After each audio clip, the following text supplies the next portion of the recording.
আন্তর্জাতিকভাবে ধীরে ধীরে গ্রহণযোগ্যতা হারাচ্ছে বাংলাদেশি পাসপোর্ট।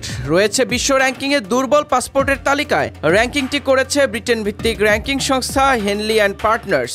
তাদের গ্লোবাল পাসপোর্ট ইন্ডেক্স 2025 অনুযায়ী বাংলাদেশের পাসপোর্ট এই বছর 106টি দেশের মধ্যে 100তম স্থানে অবস্থান করছে। এই র্যাঙ্কিং অনুযায়ী বাংলাদেশি পাসপোর্টধারীরা বর্তমানে প্রায় 38টি গন্তব্যে ভিসা ফ্রি বা ভিসা অন অ্যারাইভাল সুযোগ পাচ্ছেন। 2018 সালে যার সংখ্যা ছিল 43। বিশ্লেষক এবং বৈদেশিক প্রতিনিধিদের মতে এই পতনের পেছনে রয়েছে কয়েকটি কারণ।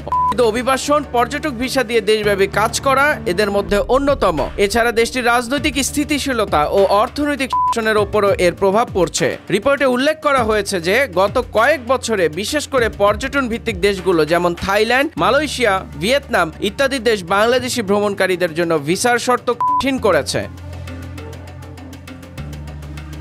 বাংলাদেশের সাবেক কূটনীতিক মুন্সি ফয়েজ আহমদ বলেন, কিছু বাংলাদেশের অনৈতিক আচরণ, বেআইনি কর্মকাণ্ড এবং অপরাধমূলক কার্যকলাপ দেশের ভাবমূর্তি নষ্ট করছে। তিনি বলেন, এ ধরনের আচরণ বাংলাদেশের সুনাম ক্ষুণ্ণ করছে এবং আতিথ্য প্রদানকারী দেশগুলোর কর্মকর্তাদের বিরক্ত করছে। এর ফলে অনেক দেশ যাচাইকরণ প্রক্রিয়া কঠোর করেছে যাতে অবৈধ কর্মকাণ্ডে জড়িত ব্যক্তিরা প্রবেশ করতে না পারে। মুন্সি ফয়েজ আহমদ আরও জানান, একসময় বাংলাদেশি পাসপোর্টধারীরা কয়েকটি দেশে ভিসা ছাড়াই প্রবেশের সুযোগ পেতেন, কিন্তু এখন সেই দেশগুলোর বেশিরভাগই ভিসা বাধ্যতামূলক করেছে।